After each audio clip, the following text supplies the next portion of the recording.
Hey guys, Isabel here. Welcome back to Railed In. So the newest Marvel movie came out, I think technically today, but I saw it yesterday, yesterday was Thursday the 4th. And that movie is The Eternals, or Eternals, just whatever. But it's the newest Marvel movie. And in this video, I'm going to give you a little bit of a review on the movie and just talk about how I felt about it and my thoughts on it and things I think could have worked better or just not worked at all. And honestly, right off the bat, I have to say my feelings on this movie are like 50-50, which is a rare thing for me to say because for the most part, I enjoy most of the Marvel movies that come out. I would describe this movie as a new sort of thing for Marvel, just how, in a sense, I think Shang-Chi is also a new kind of concept for Marvel, combining like kung fu movies basically with the Marvel Universe. If you want to check out my review for the Shang-Chi movie, click up there. Also, this video will contain spoilers, so if you haven't seen Eternals, cover your ears, or if you don't care, then continue watching. And the reason why I think this is a new version, like a new theme for Marvel, is because it kind of deals with the concept of like aliens. And like, yeah, we've gotten a hint in that with like, Guardians of the Galaxy and then the whole Infinity War, Endgame movies. There's a little bit of that going on, but this was a cosmic creation sort of storyline, which, is a big theme for sci-fi movies, but now it's being incorporated into the Marvel Cinematic Universe, which can be a lot for people to grasp. So I know there's a lot of criticism around this movie, so I can see where they're coming from. Right off the bat, you can kind of tell this is like a creation story. There are these big beings called the Celestials, and it's told in the beginning of the movie that they basically create suns and galaxies, and every piece of matter in outer space comes from these Celestials. Now, what I did like about this movie is that it has a very diverse cast, and in some ways actually incorporates a lot of firsts for the Marvel Cinematic Universe. And I'll get into those later, because I'm trying to go in chronological order. But basically, there are these beings called Eternals, and these Eternals are basically solely there to fight deviants. And it's just sort of said deviants come from dark space in the beginning. And one thing I wasn't sure of at the beginning is why there were deviants like on Earth, like what made them pick Earth in the first place. But basically, as Eternals are fighting the deviants, I noticed that all of their, powers have the same light source. Like, they're all like a golden light. So I'm like, why are these people all connected to something? Because they're all supposed to be different, I feel like. Also, I feel like the individual powers could have been a little bit different.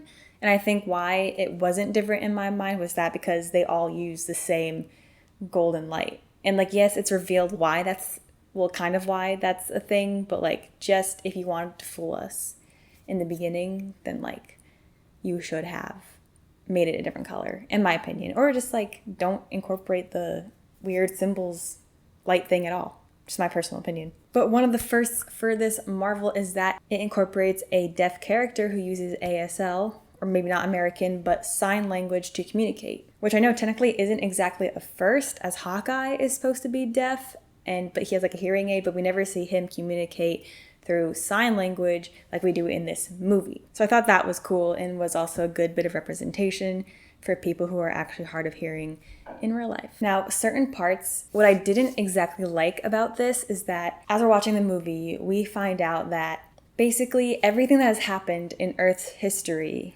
is because of these Eternals. So one of the first scenes is they're in Mesopotamia fighting these deviants, and then Cersei, one of the main characters, turns this regular knife, like a stone knife, into gold. And Mesopotamia is one of the first civilizations in history. So that, what she just did changes history, because I'm pretty sure that's the Stone Age and not the Gold Age. Don't quote me on that though, and if I'm wrong, correct me. But based on my high school and a little bit of college history classes, I don't believe they had gold in the Mesopotamian era.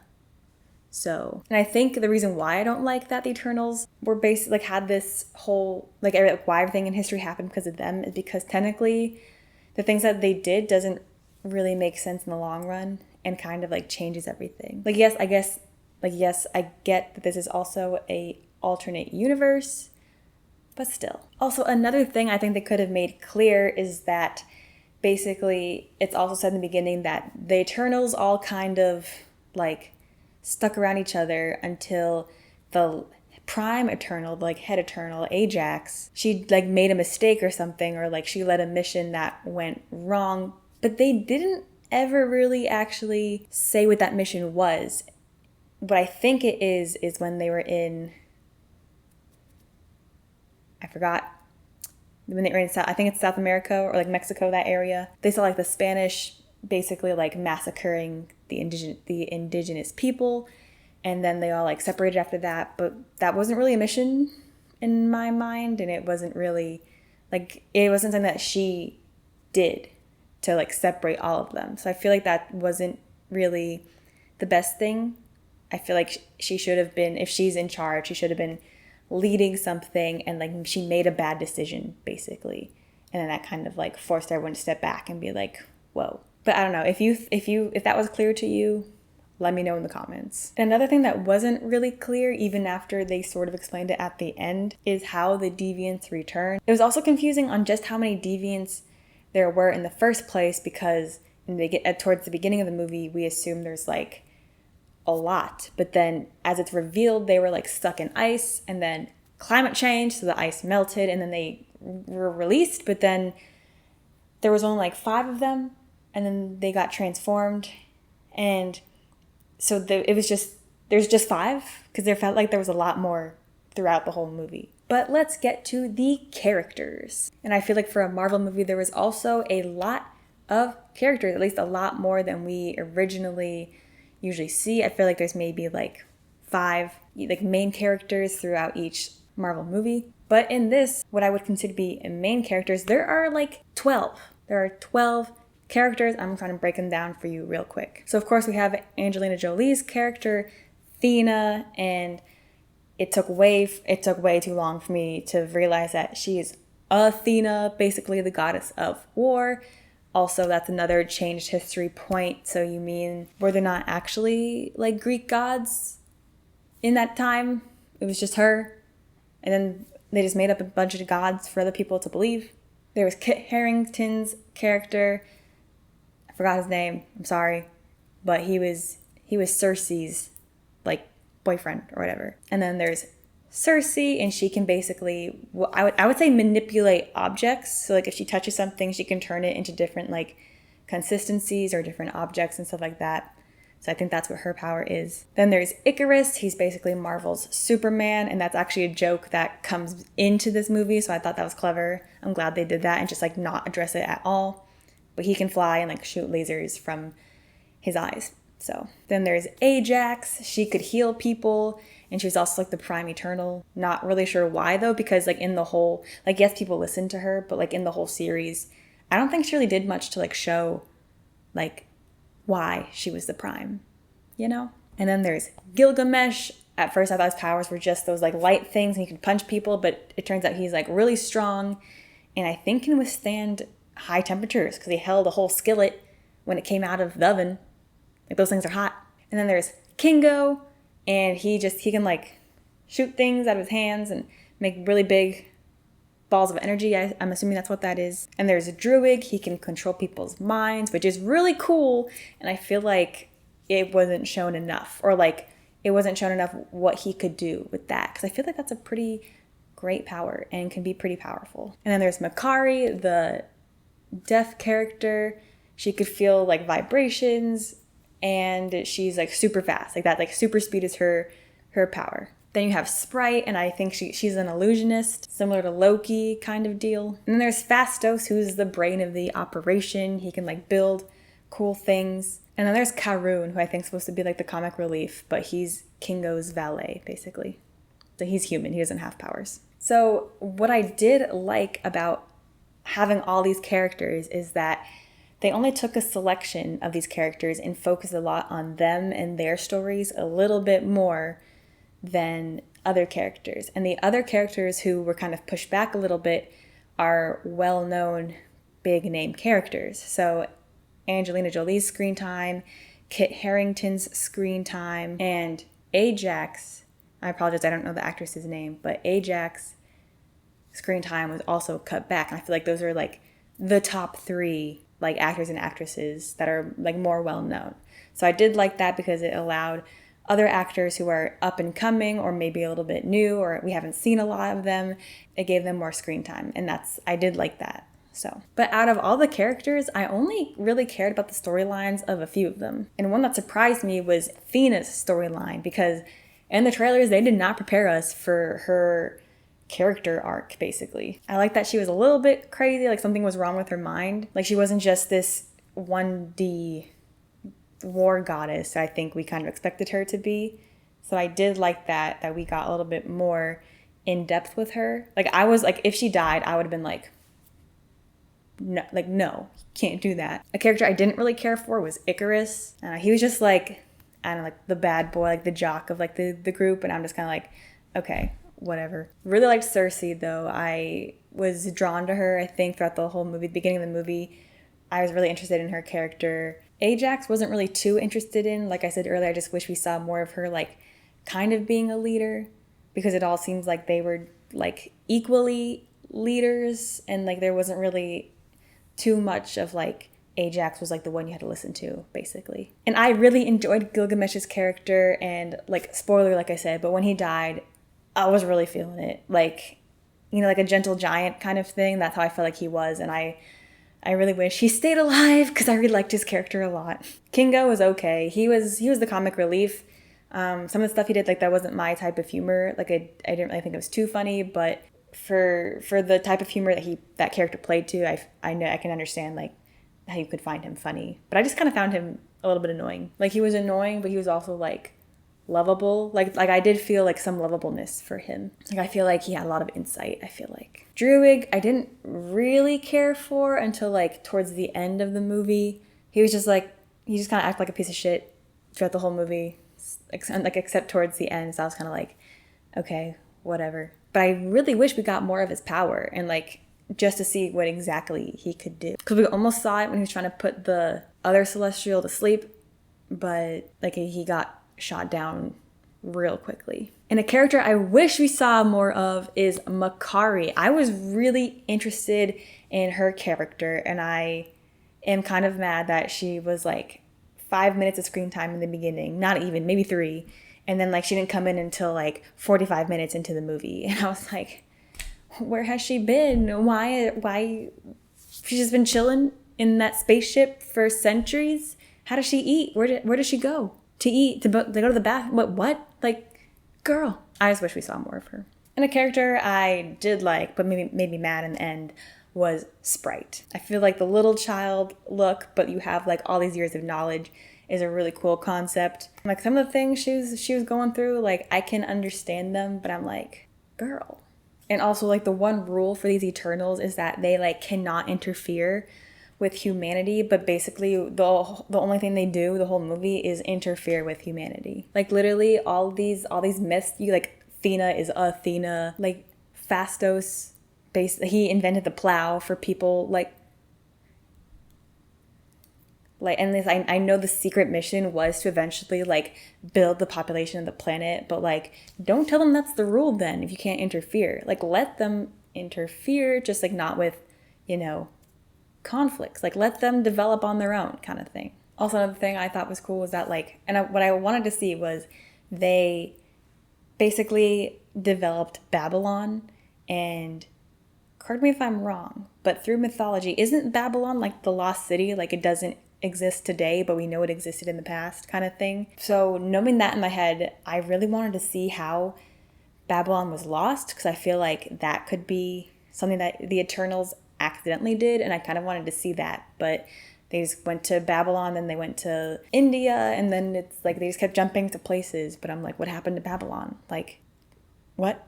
And another first, and one that I'm not really sure why they put in, but they did, was that this was Marvel's first on-screen sex scene. And that surprised me, let me tell you. I was like, oh, they're kissing, oh, they love each other, and then boom, they're like naked on the sand. Why you want to do the do on the sand? I don't know, because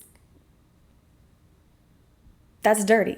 But what I did like, I'm not going to keep bashing on it. What I did like is that like at first there was a lot of mystery, into like the deviants' new powers, which is really cool. And it was like kind of creepy. Like there's a lot of creepy music I feel like going on. And I think it did that well. Like it made us keep thinking as to what exactly was going on with these creatures. So like props for them to doing that. And what I liked about this movie is what it gave to us conceptual. Like I liked the concepts of the movie because I think it raised actually a lot of important questions that you could put into like psychological debates even. Like even if you are this higher up power, what gives you the right to interfere with like other people's lives basically? It's like that was an important question that was raised. And another one was putting like blind faith and trust into a higher being, even though most of the time like you can't even see it. And like the pros and cons of that, I thought that was really cool to address without actually like addressing it, because like it's talking about religion basically. But so I just like that it made you think in that way. And it reminded me a lot of a little bit of like a psychological thriller, like just a little bit. And this movie also had a lot of like mind-boggling moments, like how celestials are basically born from planets, but you have to destroy the planet in order for that to happen. And they're basically these energy beings. So the reason why the Eternals actually interfered was to, raise the planet's population, and therefore you get more energy, and therefore the celestial growing in this planet can like it can emerge, the emergence. But also, see, this is also what I'm talking about, history. You're telling me the meteorite that destroyed the dinosaurs is because a celestial was being planted into the earth, so that's what that meteor was? I don't like that.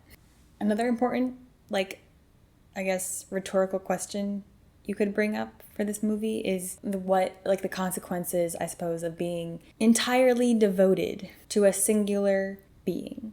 And, the difference of, through your devotion, what actions of yours is considered right and wrong kind of deal. Because I think that's what Icarus is supposed to represent, because he was going through some stuff through the whole last 30 minutes of the movie. Another first is, I think it's Marvel's, at least in the movie world, it's Marvel's first gay kiss on screen. And, a portrayal of a gay couple, like a domestic gay couple. So that's cool.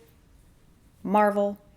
Another thing I thought was really cool, and I feel like they cut it off really early, was the fact that the deviants, by absorbing these Eternals' powers, could actually become human. Like they could start transforming themselves into a more humanistic looking being. It was also not clear if this was what all deviants could do or just these new ones that have been trapped in ice. And if the ones trapped in the ice are a different kind of deviant, I would like to explore more of that, please. And I guess an answer to that could kind of be because the deviants evolve, and the Celestials sent the deviants also to kill the dinosaurs. The meteor wasn't what actually killed the dinosaurs. The other Celestial being planted in the earth, it was they sent the deviants to kill the dinosaurs so they can make room for, the evolution of humans, basically. Which I guess makes sense. But then he was I didn't expect the deviants to evolve. It's a creature. What do you mean? Have you not seen other planets? I'm sure there's other planets with people with human life. They evolve, but did you not know that? Basically, I feel like the trailer for this movie misled what I think people thought the movie was going to be about. And I have to say, this is the first trailer for a Marvel movie that did not give away the 3 big things that happened in it. So props to that, because I hate when trailers do that. I hate when trailers are better than movies. But so that's cool that they did that, but also the vibe they were going for, I feel was not the right direction. But as we find out, not only is this Marvel's first alien, really alien superhero Marvel movie, it's also the first alien / synthetic being / robotic Marvel movie, because the Celestials created the Eternals. Originally, we thought the Eternals came from the planet Olympia, But they don't. They come, they've been created, and they run on energy like the Celestials do, I think. And basically the Celestials created them to fight the Deviants because the Deviants became out of control. So they were created, and then they were created to be these perfect beings that also did not evolve. The robots, basically. They even said, they're like, are we robots? Like, I don't know what you are, to be honest. But what I did like about the Celestial basically creating this being to be like a perfect being is that Makkari, who is deaf, she was created that way. And I think it shows that even though she can't hear, that she's deaf and she has to use a different way to communicate, she was still created as a perfect being. So I liked that. I also feel like they could have done a better job in explaining like the consciousness, because like, yes, they are synthetic beings, but they are also like their own person. Like you can tell they all have different personalities, which makes me wonder about Icarus being revealed to be the villain, or I guess the antagonist, because like I think he was just programmed to be like that one loyal follower. Like he literally killed the Prime Eternal, Ajax, because she realized that what the Celestial plan to destroy the Earth was wrong, or maybe not wrong. She just didn't agree with it anymore, and then he killed her. Which, going back to the question of, you know, the right and wrongs of being fully devoted to one being. Like, I hated that he killed her, but I liked that it kind of showed that whole concept about it. So, Icarus. But then they're trying to stop the emergence of this Celestial coming out of Earth. So Phastos is trying to create like this unimind where everyone can basically help their power into this one person, which was supposed to be Druig, so they could put the Eternal to sleep. And he's creating these bracelets for everyone to wear that's supposed to help that. And not me thinking we're about to see the creation of the 10 rings, honestly, which I don't think that's what it is. But for a second, I was like. Also, another reason why I don't like Icarus is because I feel like he's kind of like arrogant. Like the audacity of this man to be cocky.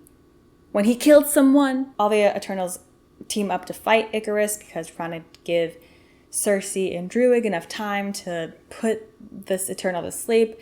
And then for a brief second, I was excited to see the Deviants and the other Eternals working together, especially when the Deviants are starting to get like a human conscious. But that was the only thing for like a hot second, because then they all had their own thing. And honestly, they cut the Deviant storyline off. In my personal, I don't know if it's going to come back in Eternals 2, but I think they cut it off way too quickly. Like the concept of a Deviant, this being that's not, like it's just like it's conceptualized as an animal, take in like these powers in other person's like conscious, like, and then become like physically and mentally more human, is like, I thought that was a really interesting concept. And I was excited to see this Deviant like just keep gaining all these powers. But then like Thena, she just killed him. I know that's like a win for her because she's going through all this stuff mentally, and like when she did that, she was finally able to have like a clear mind. So like I get that part, but like you could have done so much with the Deviants, my dude, and you just didn't. And I also understand like that's too much antagonist, because you have the Celestials and then you have Icarus and then you have the Deviants, so that's too much. But like, I don't know. If anything, you didn't need Icarus to be bad. You honestly didn't even need Icarus, to be honest. But then that goes into like that whole, philosophical question, the whole philosophy questions that I've been talking about, and this is what I'm saying. Like, Eternals is a lot. Like, it's a lot to process, I feel like, for a typical Marvel movie. And I think fans aren't really used to that. And also, I knew Harry Styles was going to be coming up in this movie, and literally not me the whole time thinking that one Deviant was going to be Harry Styles. Because I know Harry Styles was, like, going to be Thanos' brother. Which, we'll get to that we'll get to that. But it wasn't, because the Deviant died. So I was like, well, that wasn't him. Also, okay, I think I'll feel better about the Eternals movie if it's addressed in other upcoming movies, because a lot of like the global consequences, like it had a global earthquake, which hasn't really been. Wait a minute. Was there an earthquake scene at the end of Shang-Chi? when they're in the bar. No, I don't think so. Never mind. But there's a global earthquake felt across the entire globe, and like, is that just not going to be addressed? Like, because Cersei, and I'll get this in a second, but she was able to freeze basically the whole Celestial and killed him. There is now what looks like, or maybe she turned him to stone, but it looked like she was freezing him. But there is what the world thinks is just a random stone figure in the middle of the Indian, like in the Indian Ocean. Is that not going to be talked about? Like, someone in that super powered world, the Avengers, like, are they not going to question that? Like, if none of these events, which I'm like, the MCU is connected, so I'm sure it will be, but if none of these events are questioned, then I'm gonna be like, Eternals, like, I don't know what that movie was about, to be honest. But now going to Cersei, being able to kill the Celestial.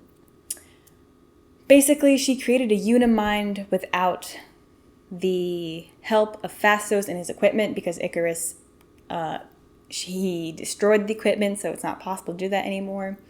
And I just wish that was explained a little bit, because it's really cool. And I feel like it was for a character who was supposed to not really like have full grasp on her powers, or her powers were supposed, like, thought of as like weak, which is not something I got while watching the movie. Like, I got she could turn like regular objects into things, and then eventually she could turn a deviant into like a tree, which was something she hasn't been able to do before. And then she got to the point where she could kill a Celestial by turning it into something.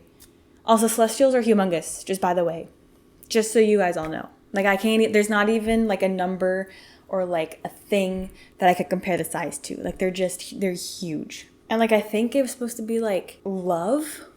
She could do, because she had like because her and Icarus had a past. Like, they loved each other or whatever. So like the love of him, but like, I don't know. I thought it was like more like self-defense, because that was how she was able to turn the deviant into a tree, was through self-defense. Not because of her love for Icarus.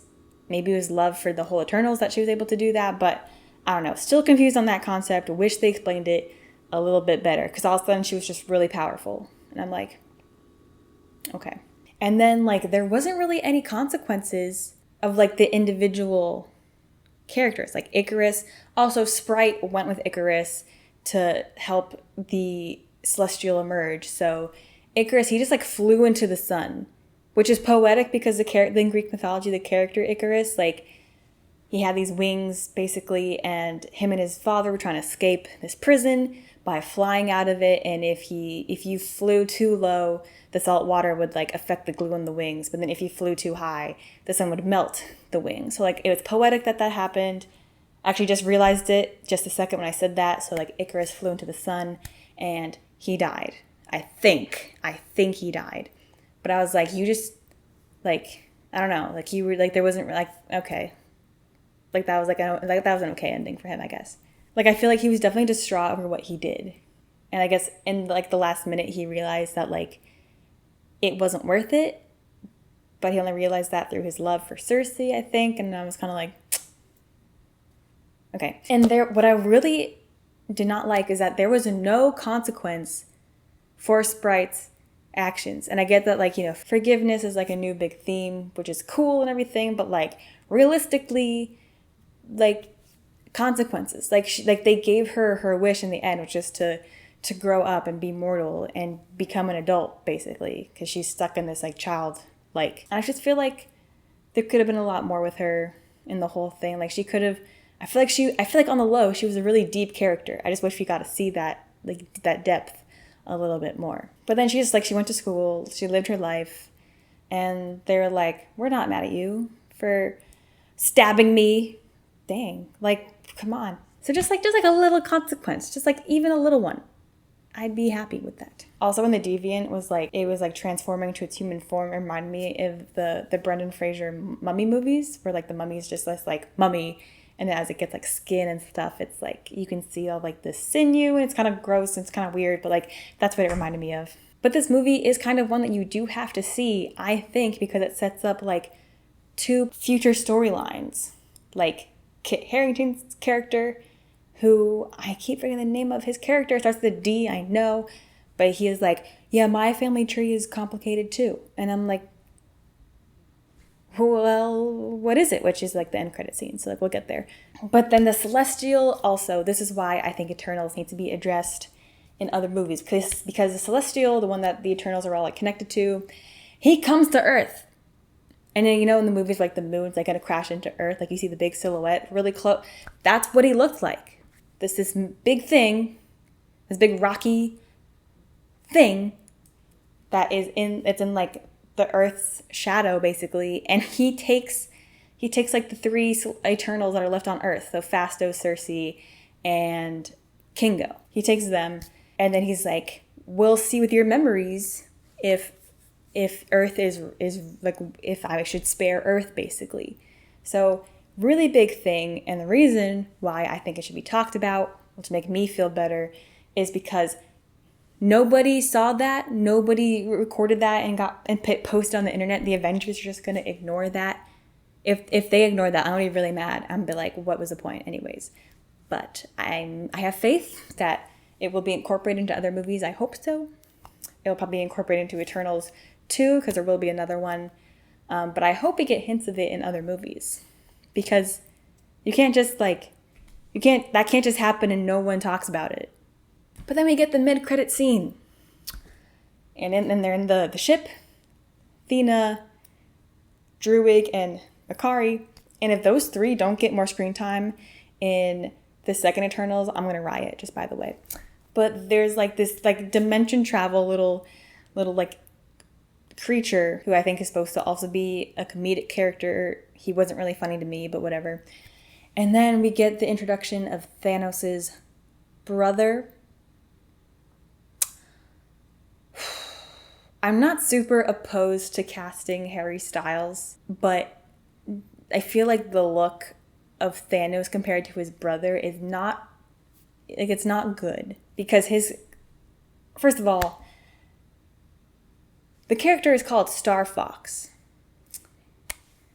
So, and then it just kind of like, maybe this is done on purpose, but it kind of made Thanos' brother like a caricature and kind of like cartoony. Like the outfit looked really fake and like garish, and it's like there's a big difference in personality between Thanos and his brother, and perhaps that'll be explained. I hope so. But it's just like Thanos is this big bad, you know, relatively, and then like there's his brother, which I feel like is like a party person. Like Party Prince Thor, and what if like this is Thanos' party brother. That's what it felt like to me. But then we get the end credits scene, which is Kit Harington's character. Basically, he's in like his office or something, in his room, and he has this long box, and he's really nervous to open it, and he opens it, and it's a sword wrapped in like a cloth or like newspapers. There's like blood stains on it, and he's like, I have to do this. I'm assuming to save Cersei, but he goes to almost touch the sword, and there's like this like weird like liquid that's like responds to touch, I'm assuming. And what it reminded me of first was like venom, like that liquid that venom kind of is.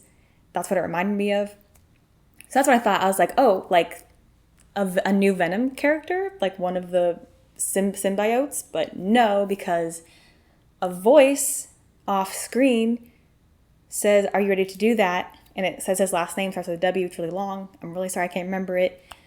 But the voice sounded like the new Blade character. And so it introduces a new character, maybe two new characters, which is the off-screen voice, and then Kit Harington's character, and he is the Black Knight. Kit Harington will be playing Black Knight.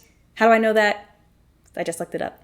Like when you look up the characters for Eternals, it doesn't even give the character's name of Kit Harington. It just says Black Knight. So that's what he will be playing in a future movie. But basically that is the whole movie. It is a little bit confusing. There was a lot going on. I kind of feel like I have to watch it again just to digest what exactly it is that I watched. And I'm really struggling on giving it a score, because initially I was going to give it like a 50, because like 50% of it I liked and 50% of it I was like could be improved upon. Because it's also another one of those things I think I could see what they were trying to do. Is just like they didn't do it. Yeah, like it just didn't come out very well. But I think I'm gonna give it like a 68. So that's what I'm going to give it. And this is like my first bad, well, not bad, but like this is the first low score I've given a Marvel movie, which makes me like, I'm kind of hurt having to do that. But yeah, like I don't think it deserves the hate it's getting. I didn't hate it. It's not my favorite Marvel movie. And maybe as the other Marvel movies come out, it will like make a little bit more sense to me. But until then, that's my rating. I also feel like Eternals is more of like an origin story kind of for like the planet, which I didn't really think we needed. Like, because that Earth is essentially like our Earth. We just like, there are just superpowers on it. But like the events that happened are still the same events that happened like historically. Like we didn't have a blip, you know, in this world. But so I just feel like it wasn't really like needed exactly, unless like the Celestials could do some damage. So I feel like there'll be a really big thing happening soon again. So like the Infinity War was like a really big thing, you know, like half the people blipped. So maybe there's another big thing that's going to happen. I just feel like a lot of stuff has to be explained. So, but that will either maybe be in Eternals 2 or future Marvel movies. Well, guys, that was my review of the Eternals movie. Let me know what you guys thought. Did you like the movie? First of all, did you like it? What's your rating on it? Leave a comment down below. And be sure to leave a like on this video and subscribe to the channel and click that notification bell so you know when I upload future videos, especially Marvel movie reviews and Marvel TV show reactions and discussions. But guys, that's all I've got for you today, so thank you so much for watching, and I'll see you guys next time.